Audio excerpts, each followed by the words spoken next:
Hello everyone, আমার নতুন একটা ব্লগে আপনাদের সকলকে জানাই আমি ওয়েলকাম। একটা কথা শুনলে আপনারা ভীষণ অবাক হবেন। এই ভিডিওটা পুরোপুরি 1 বছর আগের ভিডিও। গত বছরের আগস্টের 20 তারিখের ভিডিও এটা, আর এই বছর 20 তারিখে সেটা আমি আপলোড দিলাম। যাই হোক, সবাই মিলে আমাকে একটু আপনারা ক্ষমা ঘেন্না করে নেবেন। আজকে সকালের ব্রেকফাস্টটা কিন্তু দোকান থেকেই এসেছে, কচুরি আর তার সাথে আছে ছোলার ডাল। আসলে অনেকটা দূর যাবো, তো এখন সকালবেলায় ব্রেকফাস্ট বানানোর মতো সময় আমাদের হাতে নেই। আমি তো সেজেগুজে একদমই রেডি, আপনারা দেখতে পাচ্ছেন, কিন্তু মা শুধুমাত্র ড্রেসই পরেছে আর তার সাথে সে কোনো রকম সাজগোজ করে না, তাই একটু লিপস্টিক পরিয়ে দিলাম। এই লিপস্টিকটুকুও কিন্তু উনি পরতেন না, শুধুমাত্র আমি আসার পর থেকে জোর করে আমি লিপস্টিক পরাই। বাইরে দেখতে পাচ্ছেন কি ভীষণ রোদ, আর তার মধ্যে আমার এই আলুর মতো মুখটা একদম রোদে চকচক করছে। ঘুম থেকে উঠে আর ভালো লাগছে না, বলো ভালো লাগছে? ভালো লাগছে না? ওই লোকটা পচা, ওর সাথে কথা বলবে না, বলবে না, জামা খুলে যাচ্ছে। মাকে বলো জামা পরিয়ে দিতে, যাবে না? ও যাবে, মাকে বলো। ওই যে মা পটল কুমার টাটা টাটা কর, পটল কুমার টাটা, আলু কুমারী, আলু কুমারী।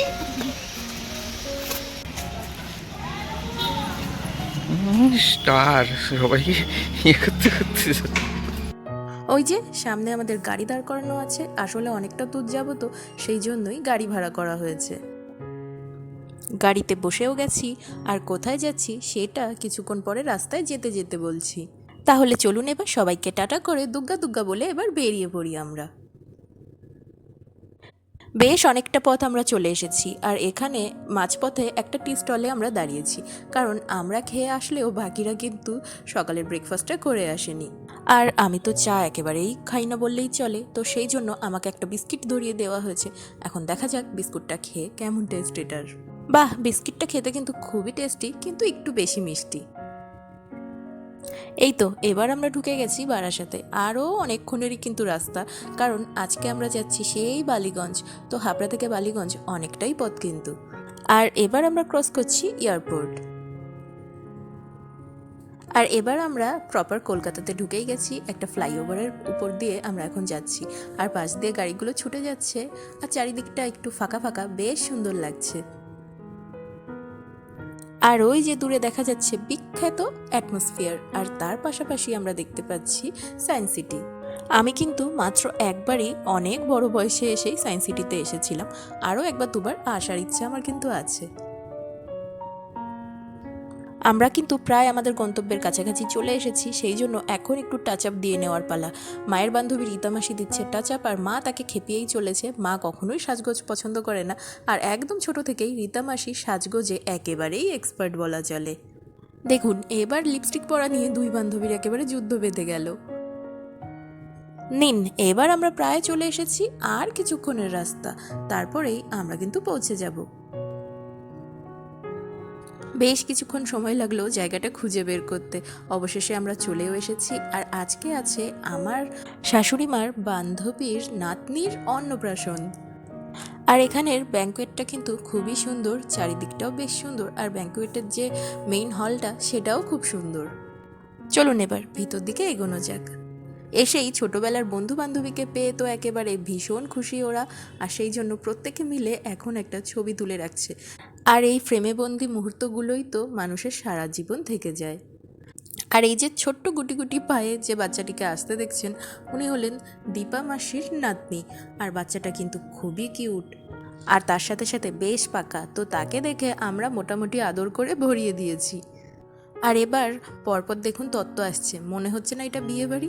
আসলে দীপা মাসি তার নাতনি মানে যার অন্নপ্রাশন তাকে এতগুলো গিফট করছে, আর প্রত্যেকটা এভাবে তত্ত্বর মতো করে সাজিয়ে আনা হচ্ছে।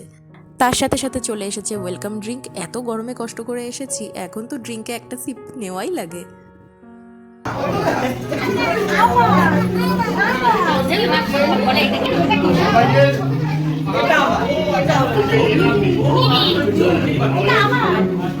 আমার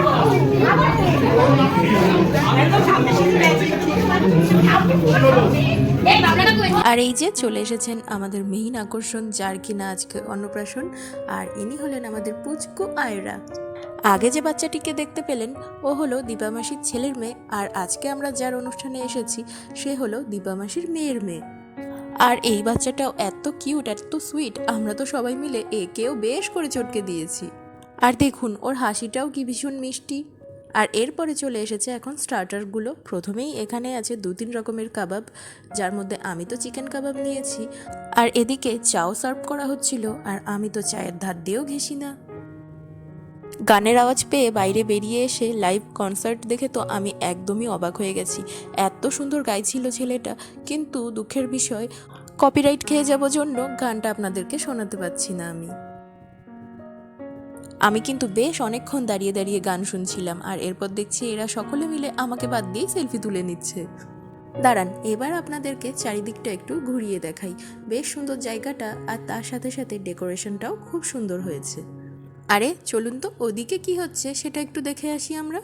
আমরা এই 6 জন একসাথে এসেছি গাড়িতে, তার মধ্যে প্রত্যেকেই আমরা মা মেয়ে। এদিকেও দেখুন আমাকে বাদ দিয়েই কিন্তু ফটো সেশন চলছে। আর এবার হলো কেক কাটিংয়ের পালা।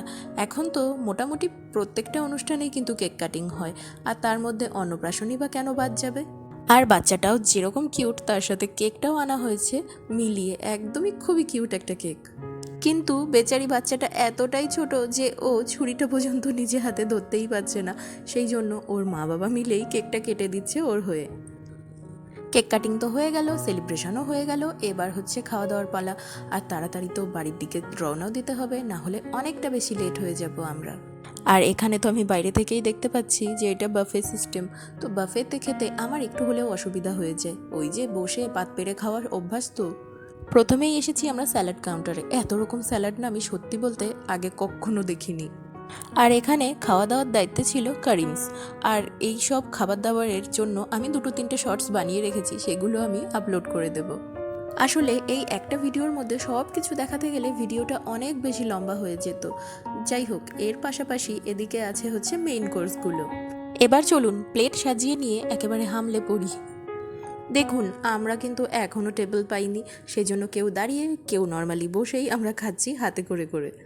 আর আমার জ্বালা তো আপনারা বুঝতেই পাচ্ছেন, এক হাতে ফোন ধরা আর এক হাতে খাবারের প্লেটে খাবার আছে, কিন্তু সেটা খেতে পাচ্ছি না, যেহেতু ওই যে একটু একটু ভ্লগ করি তাই জন্য।